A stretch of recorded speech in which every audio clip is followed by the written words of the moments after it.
kill me, I guess I'm doing okay.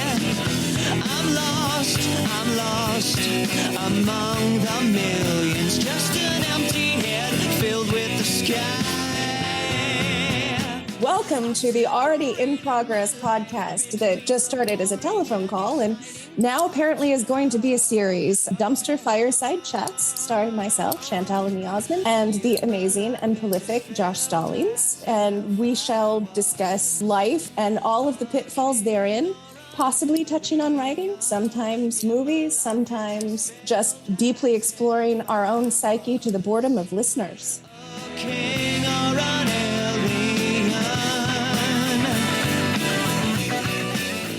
I think when we first were talking about it, you could get no paper to print books. That's true. And there were a series of these dumpster fires around us that it didn't come out of just the blue. And we like to chat about shit. And that's true.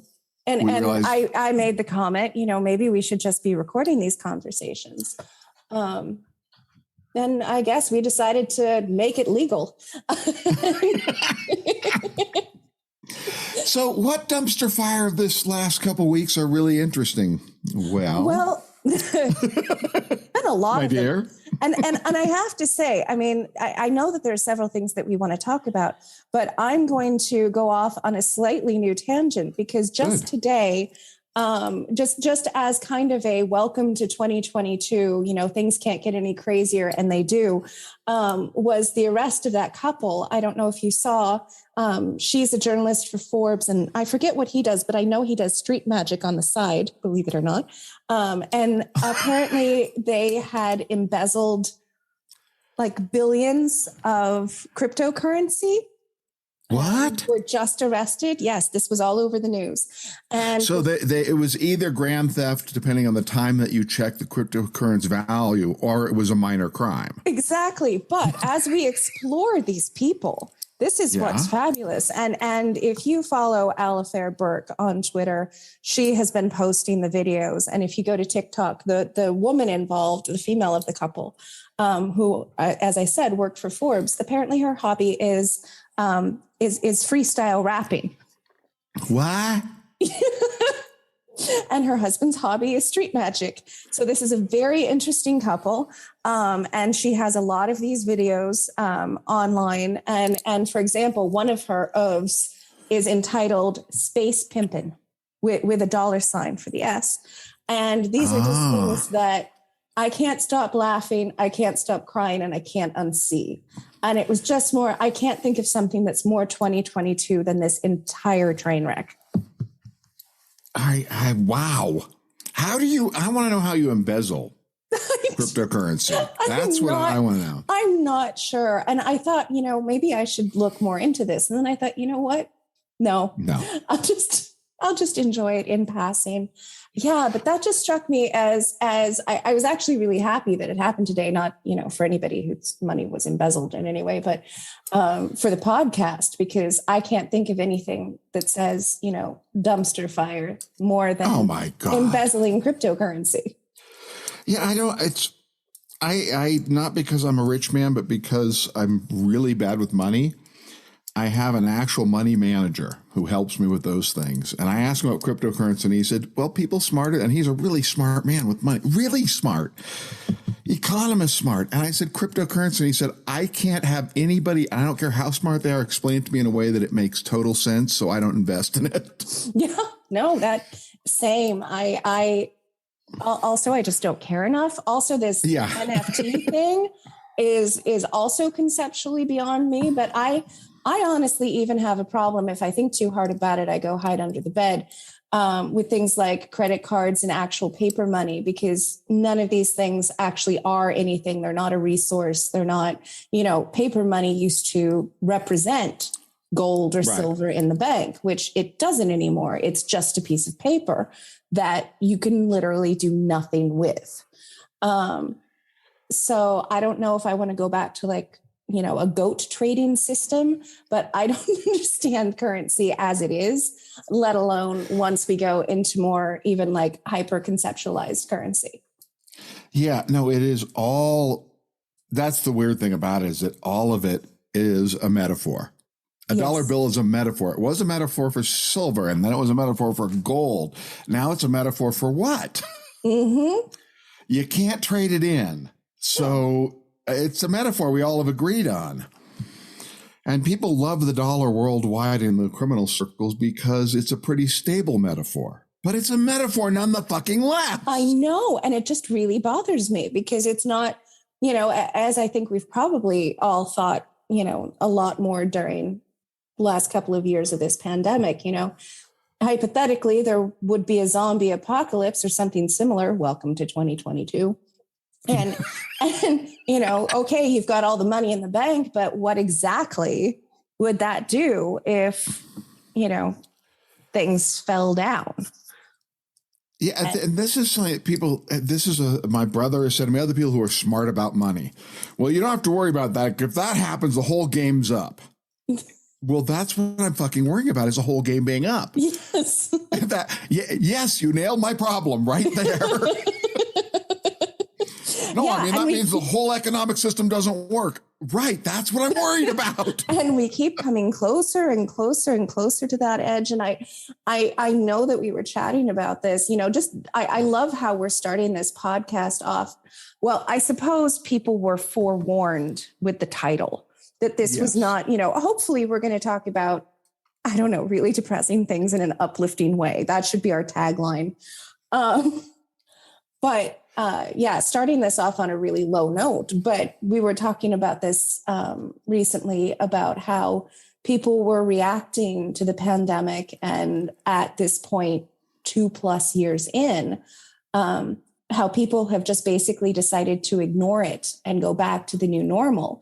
And that kind of, and normal being in quotation marks, because there wasn't a normal to begin with. And there's definitely no going back to that now. But I think that sounds like what your brother was saying, like, it's fine if everything collapses. Well, that's exactly what we're worried about because we're looking at things collapsing. Yeah, I wish that we had not politicize things like masks. And the reason why is that I think we're going back to the old, not to the good. Like I look at the way they've done in Japan when flu season, everyone in Japan wears a fucking mask. Yep. Where I remember working in movie trailers and they would say, please, this is only in the much later days. They would say, please, if you have the flu, don't come into work. If you didn't come into work, you got a reputation. I guess he's getting a little too old for it, or he doesn't have really the stamina. So everybody came in sick, but you couldn't wear a mask because then that'd be admitting you might have a problem. It was this very weird thing. And I would look and go, okay, so if I'm sick, I shouldn't come in. Yeah, but you've got to get that to the studio by Friday, okay? Well, I can't do that and stay home. Yeah. And I think that's not just movies. I think that's our whole society is so driven to, but the deadline's a deadline. But if you're sick, stay home. So we didn't learn anything from this pandemic at all. No. And I think that, it's always been us more than a lot of other countries have that work-focused life. If you're not busy, you're pointless. Even I know so many people who struggle with this and, actually talk to therapists and other people about the fact that like on weekends when they're supposed to wind down and do nothing or relax or recharge, like recharging has such a stigma to it. If you didn't do something on the weekend, if you didn't, I don't know, build a new deck or work on your book or, something, cook a 10-course meal, it was wasted time. And I think normalizing the fact that we were already exhausted going into this pandemic, and it's just served to exacerbate that to a crazy degree, for people who have not suffered from COVID, let alone the people who are suffering the long-term effects and truly can't do and work to the level that they could before. Yeah, no, and I think we need to get rid of that. It's funny. My agent who used to be an editor, she said, I talk to editors and I say, what are you doing this week? And I said, the weekend and nights are when we edit. The rest of the time it's business. I know you know this. I do. And drove her crazy. She said, but that doesn't make sense. Well, she's Canadian. Canadians are a little different. They don't quite get that. She still believes evenings and weekends are when you recharge your battery so you come back in stronger. Well, I admit, tried to do that. And I don't know what kind of very vague line I've drawn here. But I do try to, at a reasonable hour of the evening, let's say, 7:00, and Saturday and Sunday, I don't respond to what I call work emails, which is the day job, which is doing, being the editor for Agora. I deal with those things either the next morning or on the Monday. That means that starting at whatever hour I choose it is, whether it's 7 or a weekend or whatever, that's when I do freelance editing. So that is not recharging the battery. No, it's not. But I think one of the positive things to have come out of a lot of this is employers being more flexible, and not everybody. Yeah. I know people who are still having problems, and people who, their employers think that being in the office is a sign of the company prospering, and working from home is a sign that nobody's working.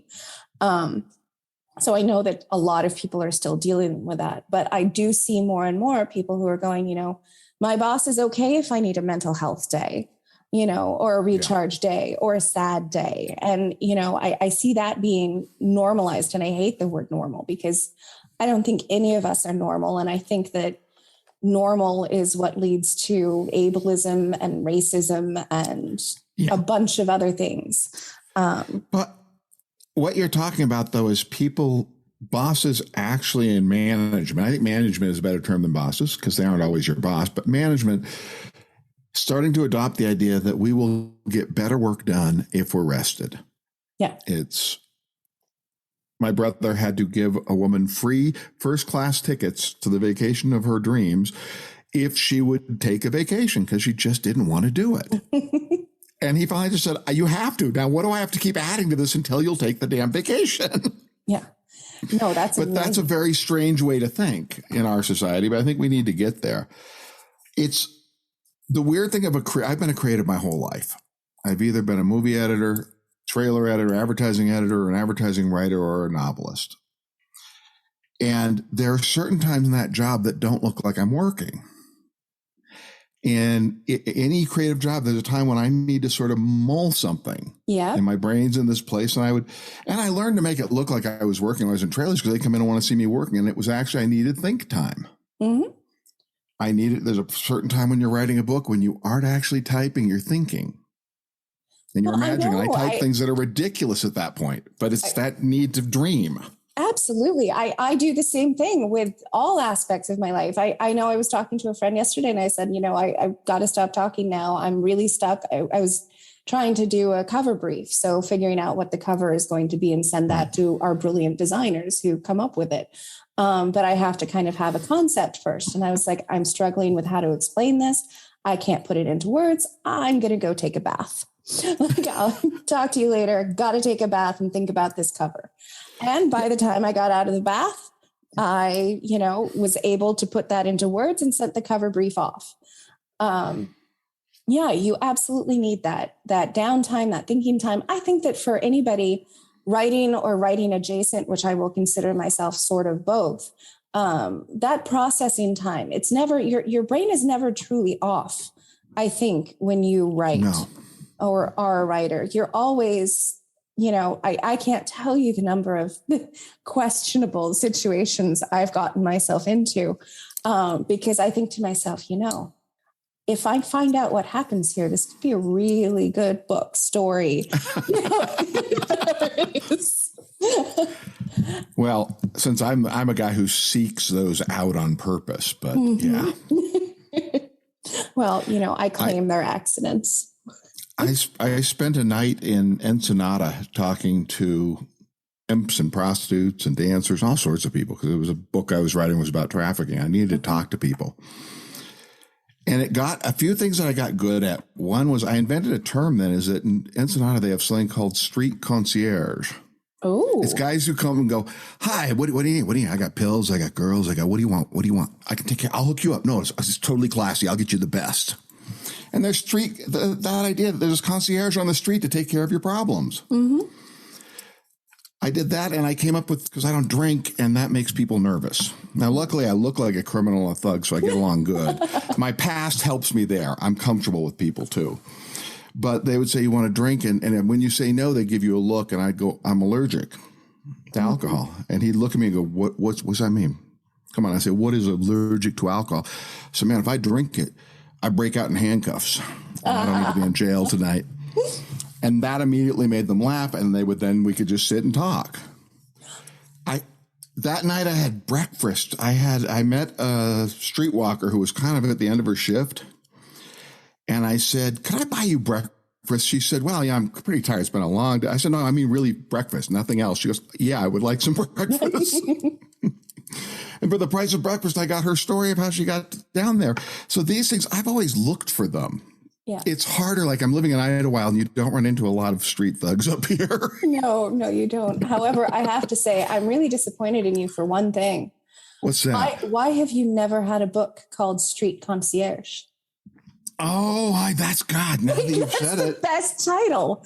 I use the term, I think, in the second Moses book. I use the term, but I don't write a book. No, it's a great title. And I can just see, like, the adventures of this person who this is, this is their job. Oh my goodness. Like, it's funny how too, I just got back from getting dental work done down in Mexico, and it's a town that doesn't have bars, isn't a strip scene. It's dentist and if you want to get your eyes or teeth fixed, it's where you go.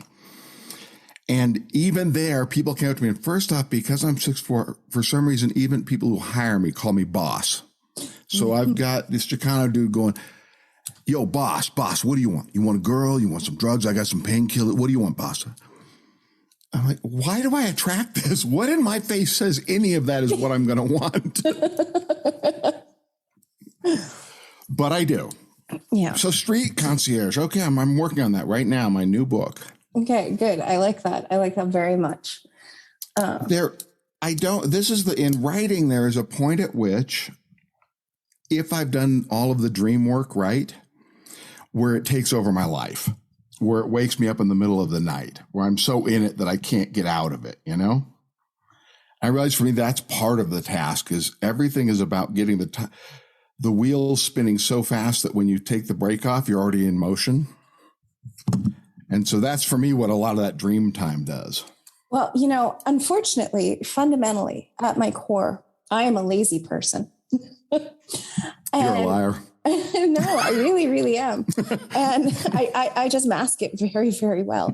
And that actually is the thing that hurts me most in my writing, because I will write to a point, I'll be, 30,000 plus words into something. And if I can see exactly everything that comes after that and know the end and, know exactly every page, why do I need to write it? I'm lazy. I finished it in my head, and it's really hard for me. There's like a wall that I hit. Do you think I'm lazy? No, not at all. Okay.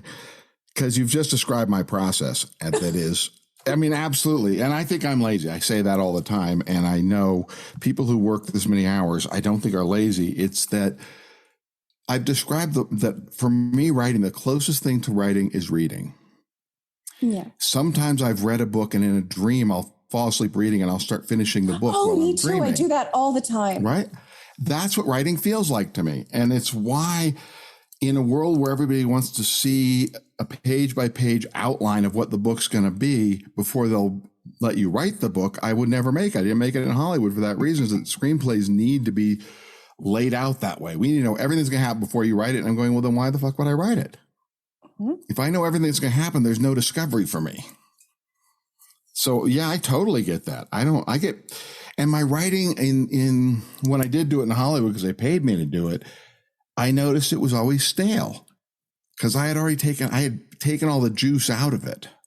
Yeah, no. And there has to be that level of discovery. And I know it's something that I have to work on myself, because, like, for example, the book that I'm working now, that's, over 30,000 words in, and I'm stalled because I know what's going to happen. And it's kind of just like, you've designed the house and now you've got to build it. And that's not the fun part. I could give you a couple tips if you want them. I would love that. Okay. Tricky. My agent kept asking me while I'm writing the early draft of that, is he a criminal or isn't he, Cisco? Mm-hmm. And I said, I don't know.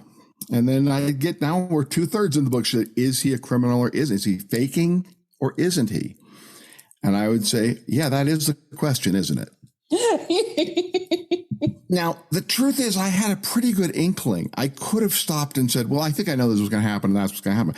But I lie to myself. So one of my skill number one is lie to yourself. Don't tell yourself, don't allow yourself to admit even to yourself that you know the end. Mm-hmm. Like I do. I just lie to myself. I said, I don't know. It could go either way. And I realized it could go either way. But also I was lying to myself because I kind of knew what it was going to be. Yeah. But I also didn't want to nail that down even inside my own brain. So I do lie to myself and never write it down anywhere, never tell anyone. Because I can then keep going thinking, and so that's one thing that I do. The other thing that I do is if I can do it, if I think of something that's really smart early on, when I get to that moment for the really smart moment, I have to go, what am I going to do? Not that. Oh. What is the not that? So it goes another direction. Because those are the points in books when reading them and writing them that I love the most, or when you're building up to something and it's going to go to A and suddenly you're down on D. So how the hell did they get me here? Well, that reminds me of another thing that you said that was really smart. But when you talk about rules, like you kind of ignore, you don't give a genre to your book. You ignore the rules for that. You don't think about it until afterwards. Let the marketing people figure that out. So that because that if you have the rules, you're going to try to break them. I've probably phrased that poorly, but no, you praise it exactly right. Tell me a rule and I'll break it. I heard an acquiring editor say you couldn't have that any time that you change your point of view, you lose the reader. And so I was in the middle of writing a book that was a single person. It was first person. It was a detective book. And in the middle of it, I went back and started adding a new character who's not even the whole book is past tense and she's in present tense and she's not the character we know. And we don't really know who she is because somebody said I couldn't do it. It's just how my brain works. Since I was little, if you tell me what I'm not supposed to do, I'll do that first. Yeah. Well, I tend to do it. Well, I tell myself accidentally, whatever you do, don't touch that very breakable vase in the middle of the room. Well, there will probably be an accident. That's guaranteed. I'm going to trip over it. Absolutely. I used to ride motorcycles. I broke too many bones to do it. But when I was riding on the track, a guy who was teaching track said to me, as racetrack, he said, motorcycles go where you look. So if you're coming up to a scary turn and you keep looking off the edge and go, I don't want to go off there. He says, that guarantees that's where you're going. So you have to look where you want to be, down the track, beyond where you are to where you want to be, not where you're afraid to go. Boy, that's like a Zen in the art of motorcycle maintenance level, like life trick right there. And but it is exactly what we're talking about, right? Mm-hmm. If I focus on that beautiful lamp, oh my God, that lamp it's Ming Dynasty. They didn't even have lamps. I don't know how they got electricity in it. I will break it. I swear to God, I will break it. Same. I will actually have, it's almost laughable amongst my friends where if, you say you can't break that lamp, I will build cocoon for it out of bubble wrap, out of, styrofoam, out of everything. And somehow one of those parts will fail. Like it will be the pointiest, bubble wrap on earth and will break the lamp. Like it's guaranteed that some part of my plan to make sure that lamp doesn't break will break the lamp. Yeah. It's usually in the bubble wrapping that I drop it. It's just true. So that's part of there's books. Book banning. Can we talk about that? Well, we can, but I think that coming at it from the angle of, I thought it was a really interesting question on Twitter the other day, and there are very few of those. Yeah, on a personal level, were you not allowed to read anything growing up? Right. On me? Yeah. No. I mean, yeah, it's weird. As a dyslexic, I learned to read so slow. I think they would have been happy if I read anything. And being raised by hippies and radicals, my mother wanted to help me learn to read. I only remember this really vaguely. It was also during the sexual revolution. She thought it'd be cool if I learned to read reading my dad's Playboys with her. Now, luckily, I was so dyslexic. How much do you pay your therapist? Not enough. Not enough to deal with that shit. But it didn't actually affect me that way because the weird thing, I was so worried about reading and so embarrassed that I couldn't read and that everybody could read better than me that I didn't even at the time process that Playboy's a weird fucking place to even start, you know. So I don't remember that, but I do remember I went to a hippie school, very intellectual hippie school, and there was never a book you couldn't read. I mean, there was language, we could use any language except for racial slurs, and if you used those at my house, you were in trouble. So that always surprised me about our culture. That I could say anything. I could say, yeah, fuck, any swear word you could imagine, but if you said a racial slur, oh my God. But yeah, no, I don't remember books I couldn't read. I wasn't really aware of book banning until I was older. And then I'd look at the books they banned and thought, that's kind of, God, they only banned good books. What's their problem? Yeah, no, similar, fortunately. I was a prolific reader and would read anything I could get my hands on. And the only thing that I was basically forbidden from reading was anything that, particularly my mother, who very much drove my reading taste. I mean, she took me to the library. I'm very lucky, you know, as much as I wanted to go, bookstores as much as I wanted to go. She convinced my father that like any book that I wanted to buy, you know, that was something he was responsible for doing, because she really wanted to foster my love of reading, which she did very, very well. But the only things I couldn't read were things that she deemed were too scary, which if I was like 6, might have been a Stephen King novel, which I probably couldn't falter for. Also, the one that really springs to mind in this discussion is Jurassic Park, because I was obsessed. I still am, to be completely honest, with dinosaurs. And that book cover with that, you know, T-Rex skeleton on it, just like I had to get my hands on that book. I have no idea how old I was when it came out, but I just needed it. And she had it. And she read it and she was like, you can't read this. It's going to give you nightmares. And she wasn't wrong. When I did eventually read it, it gave me nightmares, but they were awesome nightmares that had dinosaurs in them. And I just loved it. But there really wasn't, other than that, other than something that she thought was going to be. And when she says scary, it generally went to like, you know, viscera on the floor type, you know, gore level. It was more gore she wouldn't let me read. And it was ridiculous because I was watching videos from the library on like, you know, how to dissect a pig. And I was a terribly, you know, inquisitive and rather macabre child. So I don't know what she was trying to stave off, but it didn't work. But yeah, that was my, you know, what I was not allowed to read.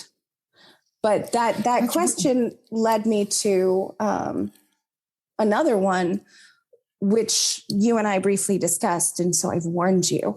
And from there, I promise we'll go into the book banning thing. But what books do you really remember reading? Like, you know, it doesn't have to be in your small childhood, but even as a teenager, that, you know, these are the things that when you look back and you think about yourself sitting somewhere reading, this is what you remember, and kind of eliminating from this any sort of like classic, like, you know, Can't Be the Yearling or Little Women, or I'm particularly interested in things that were contemporary to our childhoods that weren't classics, even if they might end up being later. This is where I haven't even thought about this till right now. is one of the things that moved me a lot as a preteen. It was before high school, so preteen, somewhere in there, was Richard Brautigan, a poet. Really? He wrote a Pill versus the Spring Hill mine disaster. American poet. He also wrote Trout Fishing in America, I believe. But his poetry was so short and sharp and interesting and romantic. And I've suddenly come to realize I was really into romance when I was young. But things that were romantic, not romance books, but romantic. But his were very about relationships, but they were also very clean, short, easy for a dyslexic to read. He wasn't asking me to digest the entire dictionary. It was these very clean little poems. I remember that was important to me. In high school, a friend gave me Fear and Loathing in Las Vegas. And Hunter S. Thompson from then on just took over my brain. So that was a writer who really just captured my attention. There was a movie which just goes back to sort of the romance thing. There was a movie called Dear Bridget, and it was Billy Mooney as a preteen, and he was in love with Bridget Bardot, and it's just a story about, and she's in it at some point. I very vaguely remember this movie. It was, I must have seen it on TV. I can't imagine we ever would go to the theater for that. And it spoke to me in a way that I just, like the romantic little kid that I was, that made me think, oh God, yes. So those are things that really spoke to me. I think Hunter S. Thompson was one of the earliest influences on me as a writer, just because of what he was able to do. I never could be that good. I'm too dyslexic for the way that he played with language. But it really did. That just blew my mind. Well, you can be that good in different ways. It's just, of course you're not going to be that good because you're not him, and you don't want to be identical to him. You want to be good in a different way. It takes you a long time as a writer and growing up until you start doing your own work. And then it takes a while longer till you realize your voice is your voice and nobody else gets to have it. That's very true. And I only compete with my voice now because I realize I'll never be Hunter S. Thompson. But if he had lived, he'd never be Josh Stallings. Exactly. But, what I think is really interesting about that is that, you come into the romantic aspect of it. We've both basically, in our own ways, landed firmly in the crime fiction genre. But when I go back and look at what I read as a child or, youth, but in childhood too, those books, because I feel like there are so many, I don't want to say unsung voices, that came out for YA literature, in my youth or your youth. And, if they didn't go on to win a Newbery medal, they were basically forgotten and not reprinted. And that was just, the thing for that year. And I think there were probably a lot of great books that have been forgotten in that way. But I go back and I think outside of the classics that I was reading, and it basically comes down to a horror paranormal, which is really funny. I read, of course, every Nancy Drew, I loved mystery thriller. And until I started thinking about this question, I would have only listed things that were kind of vaguely in the crime fiction genre or else a classic. And the more I thought about it, and I thought, okay, try to think of a title of a book that you read over and over, picture yourself reading when you were 7, 10, whatever it is. And what were you reading? And every single one of those books were what I would consider, well, at least very scary. I told you about this when we talked last week, but what was, one is the Dollhouse Murders, which a young girl moves into a brand new house with her family. And in the attic, she finds a perfect replica of the house that they've just moved into and the dolls of a family in that house. And every night in the dollhouse, a murder is recreated. And every morning it goes back to normal. Because the family had been viciously murdered in that house. And so she kind of solves that murder while she's living in there. So I guess there's a crime fiction element, but of course you've got this brutal murder at a level of paranormal. And then the other one is Wait Till Helen Comes, which again, I guess I had a theme. Girl moves into a house and there's a lake or creek behind the house that the previous owner's daughter had drowned in. And so the ghost of this girl is trying to lure one of the children into the lake to drown them because of what happened to her. And it's really funny because I never really thought about, I wouldn't say, oh, I love reading scary things or I love watching scary things. Yeah.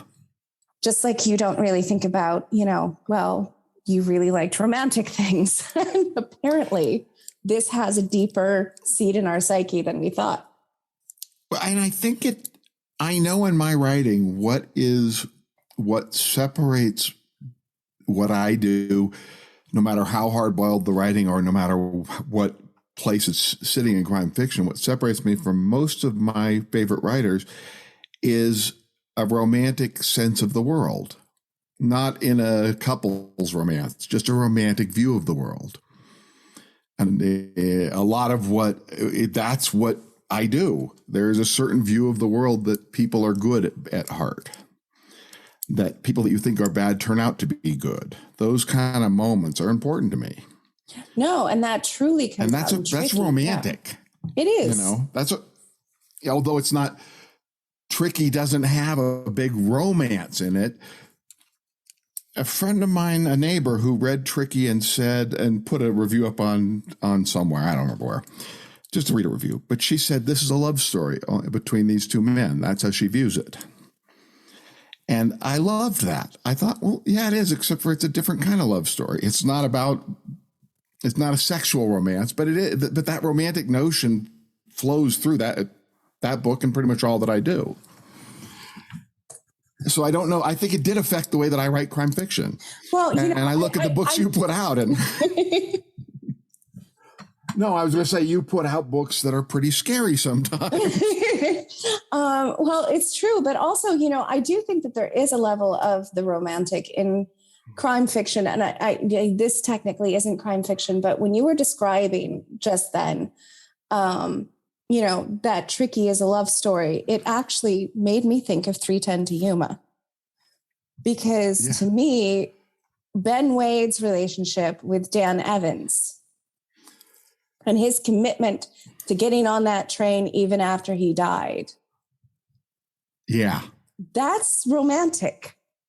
I mean, Again, it's not a couple's romance, but there is that love story there. There is that, sense of humanity, positive humanity that I think is exactly what you bring to Tricky.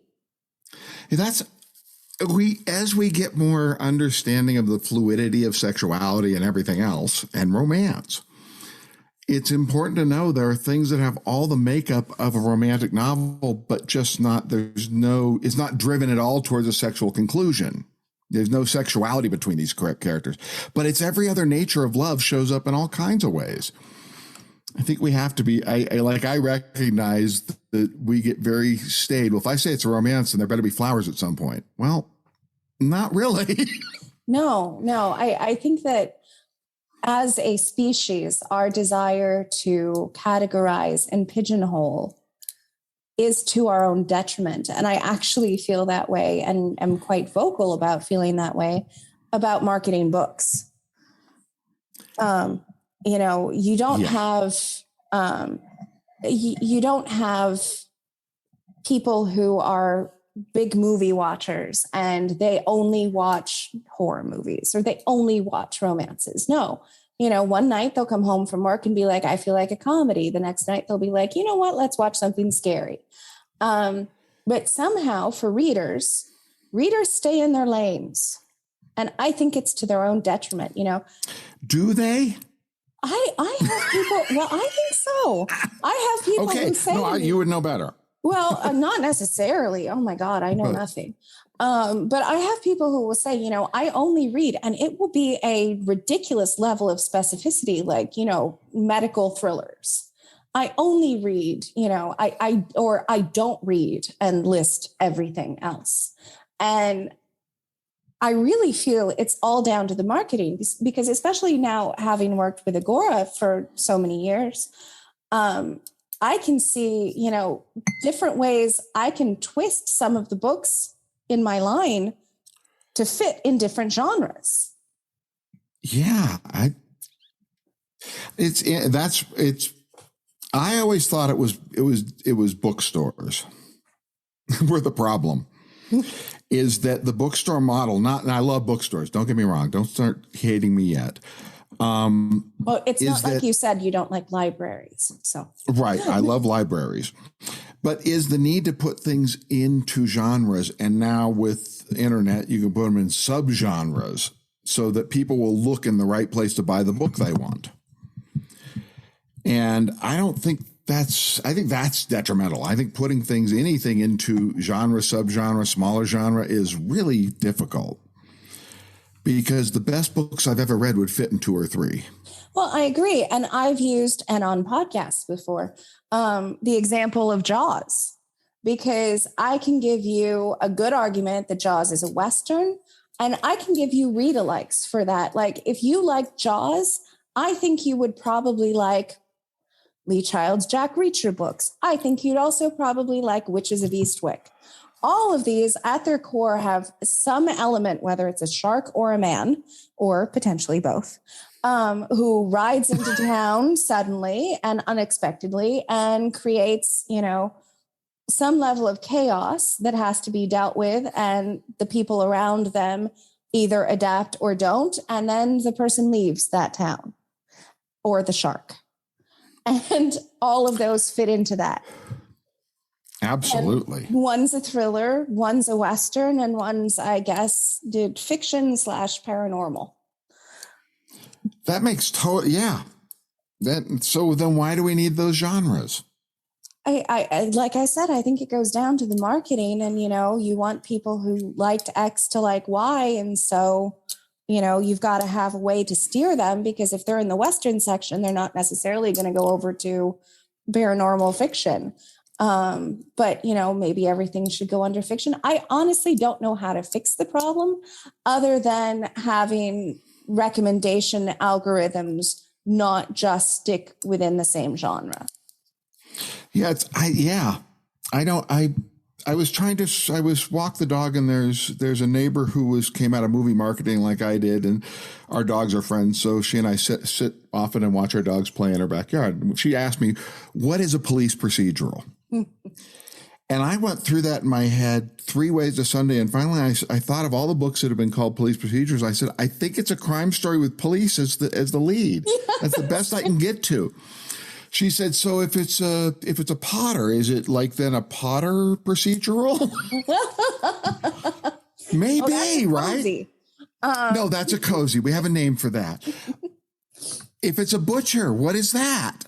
I mean, it's weird that there are so many different people writing. If you're going to write about crime, you're either writing about criminals or 3 different things: a criminal, a cop, or you're writing about an amateur Hitchcockian character who gets dragged into it. Right. An innocent who's in the middle of a crime. But any one of those, that's kind of what you're writing about. So why are the police called police procedure instead of just crime stories? Well, I mean, if you want my 2 cents on this, which I'd like those 2 cents. It's kind of funny, because if you said to me, what one subgenre do you not like? I would have said police procedural. I then, within a span of, 2 months, acquired Tricky, Children of Chicago, and Repentance, all of which technically are police procedurals. However, I think that the difference is these 3 were stories that I've never seen told in this way ever before, and absolutely fell in love with. To me, a police procedural ended up being a lot of, in like the bullpen, and they're talking to each other and going through rules and regulations and, warrants. And I felt like it was very detailed as far as like evidence goes. which never particularly interested me. Now, of course, you come in with your protagonist is police, but there was certainly none of that. And it was a human story. Children of Chicago, which technically is also horror, was another human story. And then Repentance, which was my December title from Eloisa Diaz. Hers takes place between 1981 and 2001, both in Buenos Aires, where you follow a man who is, at first he's, a younger person in the police force. And then in 2001, he's about to retire. But there have been two basic coups between these times, and how he has had to deal with the government has changed. And he has to, first look for his missing brother who was disappeared by the government, and then stop his adopted son from becoming an activist, basically in 2001. So it was very little about procedure, and happened to have a policeman in it. And I think that's true of all three of the books that I acquired. I wouldn't say there was any procedure to yours, no offense meant, but in a good way. It was all about, a human story. There happened to be police in it. And I don't think I wrote, read a police procedural. The last one I probably read was in the 70s, and it was Serpico. In quotes, police procedural. So, yeah, I don't read them either. I don't know. I don't read by and large. I started to read them for the later books because there's some things that interest me, but they're all old ones. I wonder about the police procedural as a genre, because there's a lot of guys and gals who've written books about police where they don't do anything dirty and they're good cops and they're all good. Everyone on the force are the good guys. And they're going to date really quickly. Yeah. No, clearly. Because they aren't being honest about what we all know. And I think there's a lot of books that will become dated in the next couple of years. We'll look back and go, God, but I mean, honestly, any procedural, if you go back, the things that you're saying you're reading, there was no DNA evidence. Right. There was very little forensics. There was, all of these things that we collect and rely on for convictions, primarily were not existent before 1990 something. Yeah. So anything before that is already dated. So that's why focusing on the procedure over the human story will probably automatically date your story. Even now, I would expect. And I think it's more even greater on a social stance that if you aren't aware that, and I had one person really upset with Tricky, and they said, if you are interested in defunding the police, this is a book for you. And the reason they said that is because it's got dirty cops in it. Well, every cop that's read it said, yeah, that's kind of how it is. And yeah, the sheriffs and the LAPD are always after each other. And that's very real. Yeah. Well, read the papers. Yeah. I mean, but there are people who the shining knight of police officer, that stuff culturally will be dated too. It's just, we have to be aware it's a systemic problem that we have to think about. Well, I mean, one of the things that I really loved about Tricky, and I'm going to take this opportunity because I do as often as possible to say to as many people as I possibly can, and hopefully more than, you and I are listening to this podcast. But I think one of the wonderful things about Tricky is that, it so appropriately and lovely spotlights the SMART teams, which I think are invaluable resources. Yeah. It's just insane that, and for people who don't know what those are, it's people who are not necessarily police, but more in the mental health field, who go and attempt to address, diffuse, sort any issues that might be from a mental health basis as opposed to a criminal basis. And it's saved a lot of lives, and, certainly saves taxpayer dollars for going to, court and jail. And, if we want to look at it monetarily, which I would prefer not to. But these should be things that every police department has, more so than police officers, really. Yeah, I think that's the bigger police conversation that obviously is in the behind of my work is that we need to start looking at, we don't always need a guy with a gun to solve every problem, a gal with a gun, a person with a gun to solve every issue. And we really need to go, where are those people necessary? And the rest of the time, can we have somebody who doesn't have their first option a gun? And that's where you get psychologists and a bunch of other smart people. Yeah. It's the other thing and tricky that's interesting, because if people is that I sat down to write it. One of the reasons I sat down to write it is I wanted to write a good police officer because my grandfather was a cop. And Madsen, the hero of that book, is a good man. He just is dealing with corrupt system and everything else. Well, that should make people who like police happy, but it doesn't. Because we're supposed to pretend they don't have problems. Right. And, that's just not true. Slipping gears, yeah. So that's police procedurals. Can we get rid of that genre, please? I was told when I wrote Young Americans, just to stay on the Josh Stallings ticket for one more second. Of course. I was told by an agent who wasn't my agent, I didn't have one at the time, that I couldn't write with Young Americans a coming-of-age crime story. The two genres didn't mix. And without thinking, I said to her, well, I kind of think that they do mix. There's a book, something about To Catch a Mockingbird. There's a book out there that I've read before that is about coming of age and crime. And there's a lot of them. And that's literature. That's different than crime fiction. And I realized every time a book is really good, they just go, oh, that doesn't count because that's literature. So why does literature get all the good books? I don't know. And I mean, it's something, and this is why I absolutely love genre. And I absolutely love the fact that LIU Brooklyn is letting me teach at an MFA program. And letting me teach genre, because so many of these things separate, literature, quote unquote, from genre, quote unquote. Right. And if you go back and look, the majority of these things that were being taught, like in high school, those awful things. I mean, if I had to base my entire reading history on what I was forced to read in high school, I would hate books. We can start there.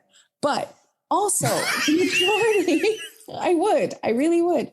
But the majority of those things that we consider literature were genre fiction at the time they were published. It wasn't true. Only recently have we had this quote unquote elevated literature thing. It's William Shakespeare was really the Aaron Spelling of his time. It's very true. And I mean, if you look at like Dickens and Conan Doyle, both of whom are genre, they were paid by the word. They were paid, and in magazines. It wasn't them sitting down to write great literature. And only in retrospect do we go, oh, these guys were really good. They're literature. Yeah. Yeah, no, that's only history turns something into a classic. And I think when we start calling new books, no, that's literature, then we're in trouble. Yeah. Because history will tell you what we will hold up.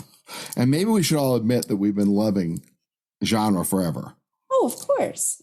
Like I said, this is where I loved Poe. Clearly in a genre. So is Conan Doyle. Like these were, these are genre writers.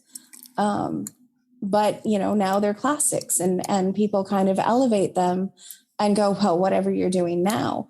And also speaking of genre, because, you've hit one of my soapboxes, one of my many soapboxes, genre being like the largest one of them all.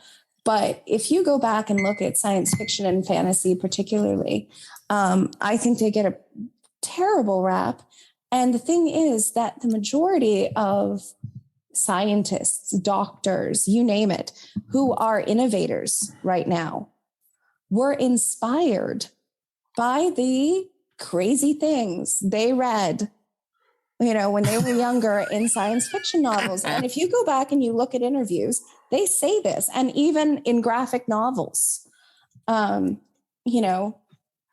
It's really wonderful and underrated. Yeah. I have been reading I don't read long books. That's why I got into crime fiction. Now I'm going to be honest. Crime fiction, by and large, writes a tight book. Long books come out of things like, sci-fi writes big, long ones. My brother, in these years we're living in, has gotten me to start reading apocalyptic books. That was his thing. And it was before COVID, but it was the view of the world was starting to get apocalyptic. So he started reading them and then telling me, you've got to read this next one. And I'm really loving some books that one was Boy and His Dog at the Edge of the World. A Scottish book, amazing. I started reading these right now. I just finished Station 11, which I know I told you to see the show and you said it made you too afraid. Oh my God. No, corner. I almost lost my mind. Thanks so much for that. Yeah, that's me. But it's a brilliantly written book. Well, I have to say the show was beautifully, the cinematography was gorgeous. Like the juxtaposition of the scenes from, not to give anything away, but the before times and, current times, I thought it was gorgeous. I was enjoying it visually, but it just viscerally hit me. When he had to go to the grocery store and see how much toilet paper he could bring to his family, it was a little bit too soon. Okay. Yeah. And I was watching it with I can buy that. And we started it and I said, I don't know how long I'm going to take. And I just an FY, I can see that this could go badly and, don't get too invested because I might ask us to shut it off. And we got about, I'm going to say 20 or 30 minutes into the first episode. And he said, yeah, I'm out. He tapped out before I did. So, too soon. Okay. Yeah. Like I said, it was beautiful. And I have a weird and rather sick desire actually to continue watching it because despite my, being triggered, it was rather enjoyable. And like I said, it was beautiful and well acted. But yeah, no, that was, I also had to shut off Up in the Air or Don't Look Up, which apparently was nominated for an Oscar today. So I guess that shows you my taste. That one's an interesting one, but we'll go back to that. Yeah. I love that. Don't Look Up. But people kept saying, it's a one joke thing. And everybody, I get the point. It's multiple layers and it's hysterical. And I think that Meryl Streep will be known. She was for many years, America's #1 actress of the world. And she will be known as a comedian if she keeps doing this good work. So. No, I don't disagree with any of that, but I had the same problem with it as I did with Station 11. I felt like the impending asteroid or whatever was going to hit the Earth was very, it was clearly an allegory for COVID and how people were reacting to that. And I was just like, nope, too soon. Sorry, can't. I just I feel exactly what everybody is doing right now. Oh no, we'll spin this. Oh, let's wait a week. Oh, and I felt the same frustration. And yeah, it's just, I'm sure it's a great movie. I mean, how could it not be with all of those people in it? But I just went and I don't mind, there's levels of dystopia that I'm fine with right now, but it has to look a lot more different. So you want your metaphor a little more Gaussian, a little harder to see through the metaphor right away. Yes, exactly. I get exactly. That. I mean, I didn't love the Hunger Games, but I'll go with something to that level. It was clearly, it was thinly veiled commentary on everything and not really that thinly veiled and not really that good, to be honest. But something like that, I'm more on board with. It's just, I'm a little too close right now to, it may be about to be destroyed. We need toilet paper. The specifics are probably the things that we'll get. It's like RoboCop, simple message. Corporations are bad and they aren't looking after you. Okay, we can all agree, but it's kind of vague. This is like, yeah, this is your street. It's happening right now. And here's what it looks like. Ooh, I don't want it that close. Yep, exactly. Like, no. I'm living it. I generally don't need to experience it. I do tend to actually watch movies more for escapism than I do read books. Like, I'm more willing to read a book that's, I don't know, hits closer to home, deeper, when I watch a movie, I tend to prefer something that I'm going to escape into another world. That's interesting. That's really, books affect me. Reading affects me much deeper. I read the opening chapter to a book. I don't know if Jamie Mason's ever going to finish it, but she sent it to me and I had dreams about it all night. Oh, wow. She's a great writer. Because the location was so well written that I was like on this bridge and I was there, and it was, making a book is a whole lot more than that. I get it. But that chapter was just sunk into my skull in a way that movies very rarely do. Yeah. I'm more superficial with them, I think. No, I think I agree with that. So maybe that's why if you're going to take us someplace close to home, you've got to do it in a richer way. Yeah. So it doesn't just tap my cortex of fear. It allows me to think about it from different angles, I think, in a good book. Yeah, no, I actually completely agree with that. And I think that it's, I don't know, in a weird way, it was like Station 11 and Don't Look Up. They kind of glorified, in a weird way, what had been going on, as opposed to, I think if I had read either one of these things, it probably would have been more visceral, and I probably would have closed the book too, but it would have been, it would have probably been in a very different way. Like, it just wasn't surface. Yeah. There is a period, Erica, my wife and I, we will look at each other and say, can we watch something stupid tonight? Mm-hmm. And we've been enjoying like Reacher, the new take on Jeff everybody Reacher. Loves this, and I'm very excited for it. I haven't started it yet. Don't get too excited. Okay. Good Lord. Meaning it's good, but it's not bright. It's good bright. It's very hard boiled. Everybody's line is some kind of a quip. The guy's great because he's not too short to play the role. He's not spending the whole time trying to be tough. He can actually do other things. Mm-hmm. I'm not poking anything at Mr. Cruz, please, but come on.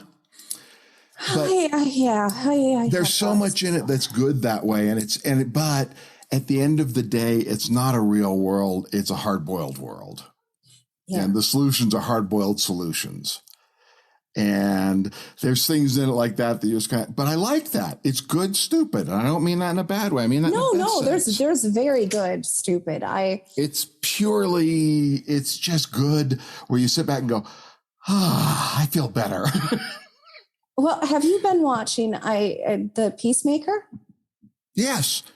Now that's smart, stupid. I love it. Okay. But there's that level of stupid to it. And it's just like, just enjoy this. We don't have to think too hard. We don't have to. And that's what I'm talking about with, like, especially right now, I'm tending toward the escapist, like something that I just don't have to think too much and get lost in something for a period of time.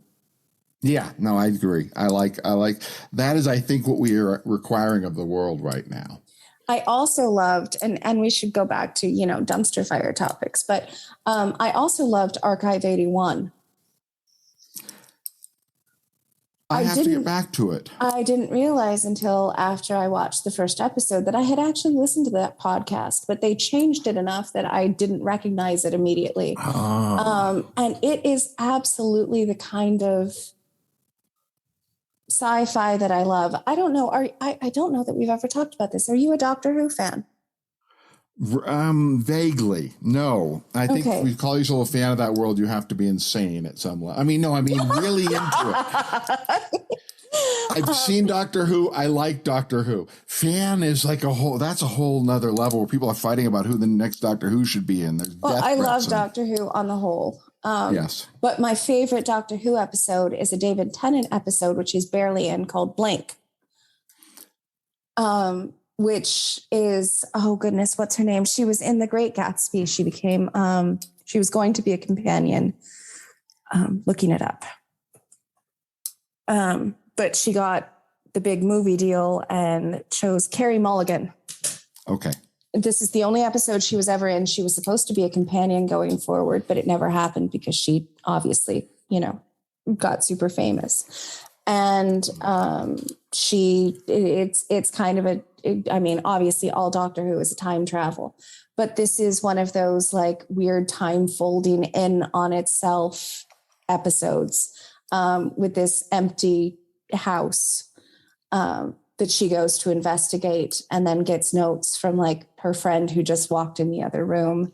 And she expects her friend is still in the other room, but no, she's actually disappeared and, time traveled to like 1800 and is dead and is leaving her a note. Oh, wow.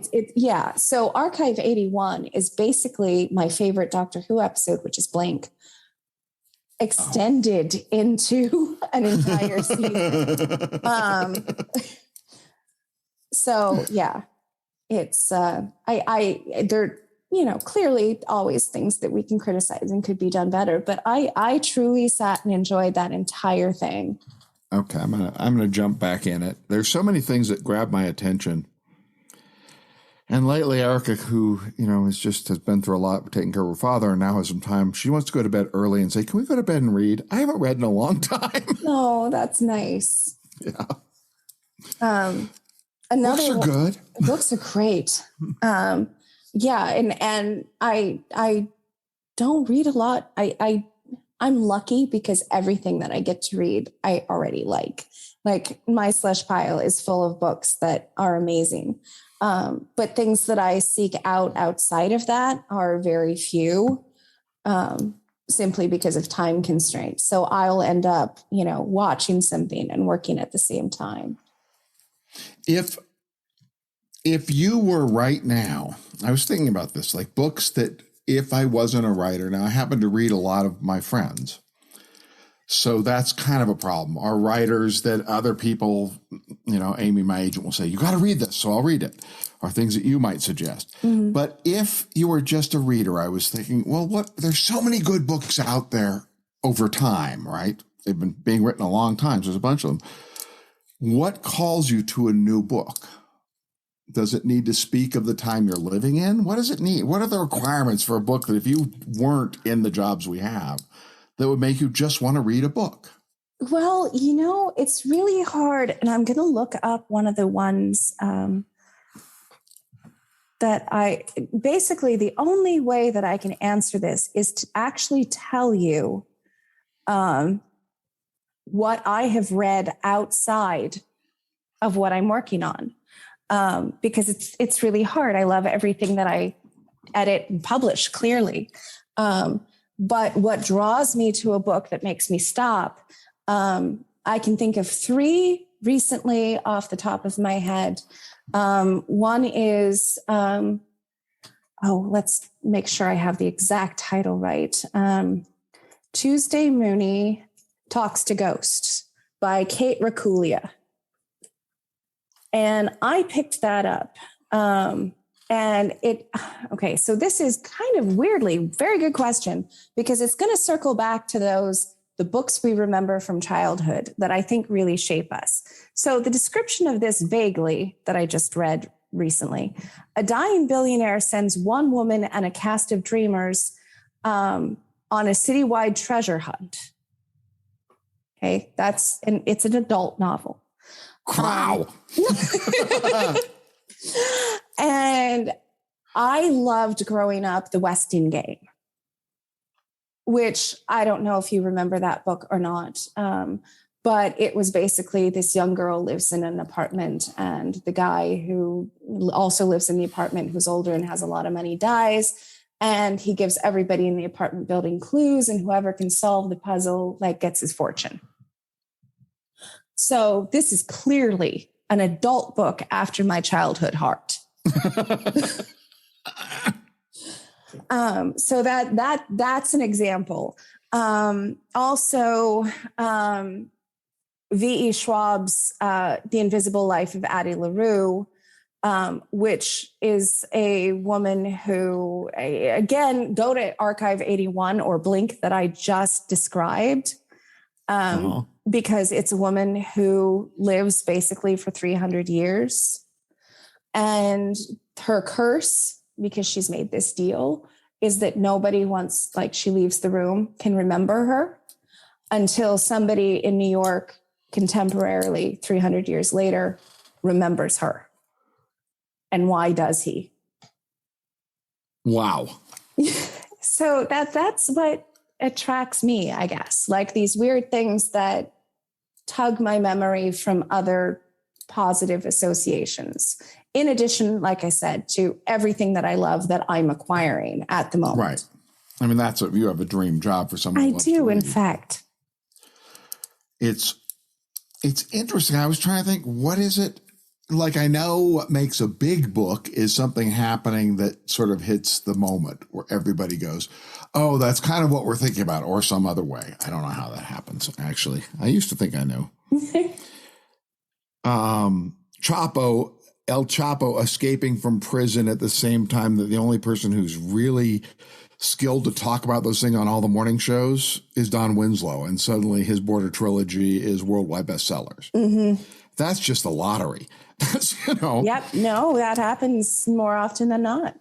Taking nothing away from he's a great writer with a great book, with a great trilogy. But, I mean, I love those books. But that was just a lottery hit for him, And those things happen to writers all the time. But I'm wondering for myself personally, what is it that what calls me forth to read a book? And it's been so long since I've wandered a bookstore just looking for a book, or a library just without anybody's recommendation. So I don't know what I like anymore. No, I completely agree with you. And that's why I landed on those two that I was thinking about, because they clearly have these associations for other things that I've liked in the past, strangely. And I fortunately stumbled across them, but that's exactly how I would find something in a bookstore. I'd be like, oh, that reminds me of, the Westing Game or Blink, or, something that I clearly have an affinity for, not even knowing what I was looking for when I went in. Yeah. I used to buy records that way too. When there were record stores. You remember those? Yeah, I have a record player and many, many records. I don't, but I did. I'm sorry. And I would go to used record stores and dig through the bins to find a cover that looked like it spoke to me in some way. Mm-hmm. And that's the same way with books. I would go to and look for something that spoke to me in the cover. Well, and I hate to say, I feel like I'm making an argument for the read-alikes that I was saying you shouldn't do with genre before. But one of my favorite things when it comes to music is finding a really good cover song. Like, I collect them. It's one of my hobbies. So there really is no better example of, if you liked this, you'd like that. But I just like to see, if they're done really well, such a unique and different take on something that I thought I knew, and it can be done so differently. Yes. That sweeps beyond that to looking at anything that takes me out of what I originally thought something was and can see it differently.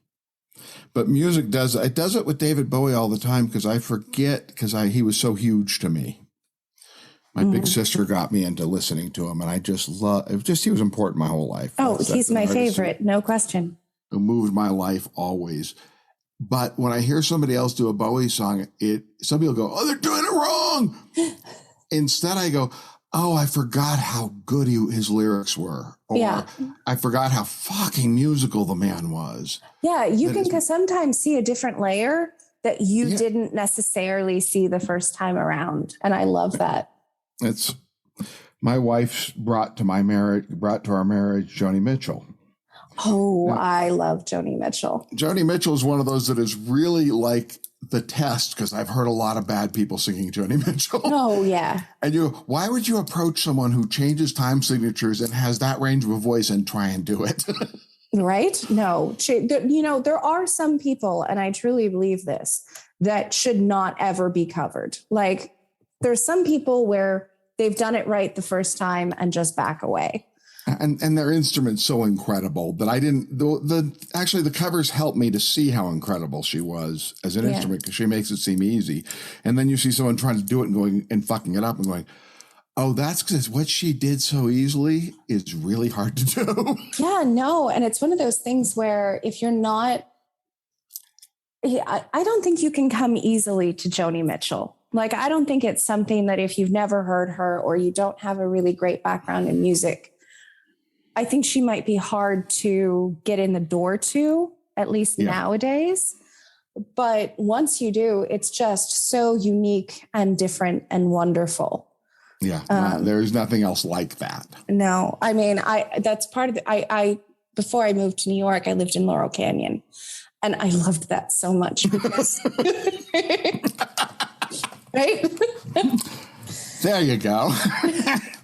It's just that makes total sense. I felt like going to the store there. Like, I just was walking in the footsteps of everybody amazingly musical. Yeah. Yes. Do we have more dumpster fire? Well, if we wanted to go, I know that you started this, and then I am so sorry that I derailed you terribly. Banning books after we were talking, that was supposed to be the segue from, what books we were not allowed to read. And then I don't know, I went into movies and, ridiculous things. Well, we'll just I'll do a quick statement for you on banning books. I think that when people ban music or ban books, particularly for any reason, I think they actually see the power in them that most people don't. And I think books are wonderfully dangerous. And I think we shouldn't ban them. We should not ban them. But I think that's a recognition from the powers that be that literature is powerful. It can change countries. We had talked about before at one point, not in this conversation, I brought up Russia and how Russian writers, because there, during the revolutionary days, you could get killed as a writer if you were writing the wrong kind of things. And good poets wound up in Siberia. And Bulgakov, who I love, was that Stalin was a huge fan of his plays and never saw that he was making fun of him and tearing up the entire Soviet system. But it forced him to hide the way he did it. Well, it's something, and to reiterate what I said when we discussed this previously, when I went to Russia a few years ago now, I was struck by the fact that the majority, and when I say the majority, I mean like 95% of statues and monuments were to creative figures that I saw. And of those, I would say 80% were writers, and then 20% were composers or musicians. And it is I'm not saying that it's the right thing to do. Well, that particular thing is, but juxtaposing that with, US statuary, which is, let's say 70% political or war-based, and 30%, if that, has any level of creative, content to them. It was really striking to me to see a country, whether or not, clearly there's a lot of problems there. Do not support Russia. But it was striking to see a country that so supports creative figures over political ones. Yeah. Well, I think that they see the power of it. And for reasons that I don't quite understand, well, maybe America's got figured out the actual way to limit voices is through capitalism. And if you don't support writers, then writers don't get to get books out, and then we can do it legally. We can write anything we want, but for a long time, it's been a hard way to make a living. Yeah. And I think that's that may be where America's different. America may also see that writing can be strong and powerful, but just don't pay them and then they'll go away. Well, you have a very good point there, because I feel like so much of the creative process that let's eliminate Russia and just say Europe. Europe praises creative culture, and a lot of writers and a lot of painters and a lot of composers changed political history as a result. And you don't see that sort of thing particularly happening in the history of the US. And publishing in the US, it does tend to be very strongly commercial and capitalist. And it's not about the voice of the author or the voice of the artist, as I would prefer they be called. But it's about, how we can market this and how we can control it and how it's a commodity, as opposed to how it's a voice. And I think that there were editors who did that sort of thing and publishers who did that sort of thing. But we haven't seen that. I mean, despite, I'm sure, I am one, but there's not a lot that you can do given the marketplace for, that sort of thing. Yeah. And I feel hopeful right now. I feel hopeful because this is supposed to be a depressing podcast. What are you doing? Well, I'm always going to be romantic about this. Okay. Yes, we are living in these are dark times. It's, you talk to enough writers and it's a hard time to be a writer. It's a hard time for any of an outside voice to get anything out there. And yet it's happening. And yet there's Agora. And yet I'm seeing it happen with writers of color. I'm seeing it happen where people are getting out there in a big way. It used to be, it would say, how come there's no people of color writing crime fiction? And they said, well, Mosley's doing it, so we got that. Or whoever the black writer at the time that they were going to hold up, who was writing at the time. And now it's like, no, there's a lot of black writers who are getting books out there and getting good deals. That's cool. And with Agora, it's stretching even further what unheard voices are. And so I can feel hopeful with that and recognize we still live in a capitalist system that will support what books it thinks we can buy, people will buy. Well, I appreciate the compliment, but the fact of it is there are so many amazing voices out there. It's not that you have to look for them. There's a plethora, there's a flood that will knock down your door. And unfortunately, they just haven't been published to date. So I am thrilled the more people getting recognized, because there's so many amazing books out there that, just are waiting. That's exciting. It's exciting. It's exciting that we're requiring more of books. It's exciting to me that we're all starting to look for something bigger in books, to go, yeah, I want something that's exciting. I want everything that I want from a book. I want it to have a structure that's fun. I want the writing to be good. I want it to have all these exciting moments in it. And I'd like it if it showed me something I haven't seen before. Well, I think that one thing that is positive from the pandemic is the fact that we are actually, as a society, I feel, prioritizing creativity. What did we want when we were on lockdown? We wanted more TV. We wanted more movies. We wanted more music. We wanted more books. That was what we were looking for. That was what kept us sane, interested, intrigued. And the people who were creating, that was what kept them, alive too. And I think the fact that, I never would have anticipated that having a global pandemic, like the great jobs were like writer.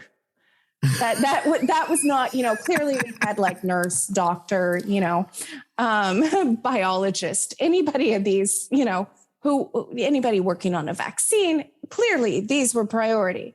But beyond that, and of course, essential workers, like people working at grocery stores, et cetera. But beyond that, it wasn't like accountant, it wasn't like lawyer. It was, we need the writer. We need the writer to write a TV show. We need the writer to write a book that we're interested in. And I had no idea that that would be like number one profession in a pandemic. That's exciting. And it's exciting that people are still thinking you need a writer to do any of this. Because there have been some times when they haven't thought they needed that. Oh, I know. I was kind of dismayed today. Of course, God knows when this episode will actually air. But today, the Oscar nominees were announced. And there was a lot of, first of all, I didn't pay much attention to it. But secondly, from what attention I did pay, I was kind of disappointed. And thirdly, the one list that I did read, it listed name and film for everybody until it got to original screenplay and best screenplay. And then it just listed the work. And that really, really bothered me. No. Mm-hmm. Oh, no. Really bothered me. Because the thing is that none of those other jobs would exist. Right. If you didn't have a work that you were going into film. And of course, film is particularly a group endeavor. You can't have it without a great director, great actors, great cinematographers, all of those things. It's a collaborative process. But there's none of that unless there's a story. And so deprioritizing that to me it really disappointed me to see that. Yeah. No, and that goes back in Hollywood a long way. I will give you my favorite quote, and this is a dumpster fire of a quote. Okay, great, because I love how we're ending this on a really negative note. This is perfect. Michael Bay did something called Alcatraz. Was that what it was called? Yeah. Anyway. No, The Rock. What was it called? The Rock. Michael Bay did Welcome to The Rock. It's the only accent I can do, Josh. It's okay. Well, you can then do it, and it has two weird things in that it says this guy's been in prison. He's never read a newspaper. And then he makes very current comments. So it's got some script issues that just bug the shit out of me. And then Michael Bay's talking about it. And he said, I don't need a screenplay. I don't need a writer. I need to know where to put the camera. That's what I do. And I read that quote of his after I'd seen the movie. And I said, well, that's clearly true. All the problems in this film were your script. And that's, though, been a very Hollywood thing, is that directors want to pretend the writer doesn't exist because they want them to do it. Actors that I like a lot don't like screenwriters because they want to pretend they made up the words. Everybody wants to pretend the writer was never involved in this. So it's kind of normal they wouldn't put the names up. Yep. No question. And, it's funny because one of the things that I always say to authors, when they get discouraged, is go look at the last, I don't care how long, Oscar history and Oscar winners. And you will find that the majority were based on books, short stories, or novellas. Yeah. And so those things get noticed and those things get made. And, it's unfortunately kind of unsung, but that's where all of those Oscar winning movies come from. Because then if you cut them down to a screenplay length, you can't get rid of the fact it has backstory.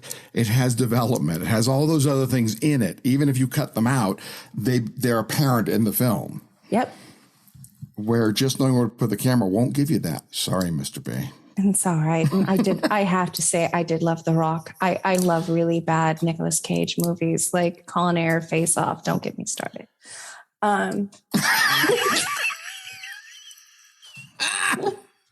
Okay, we're going to talk about this next. Next, we'll have an action film stories. Yes, absolutely. I think that's going to be next because, you can't really separate Nicolas Cage in a dumpster fire, can you?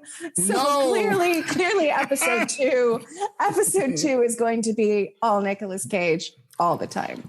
Okay, good. I'm in. All right. Well, I think we've probably bored people to death.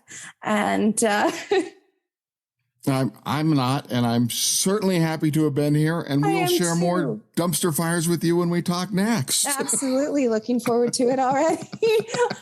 Hopefully somebody listens. Otherwise, we'll still keep going anyway, because why not? Fuck it. Thank you so much. No one to kill me, I guess I'm doing okay. I'm lost among the millions, just an empty head filled with the sky. I separated my life between the boring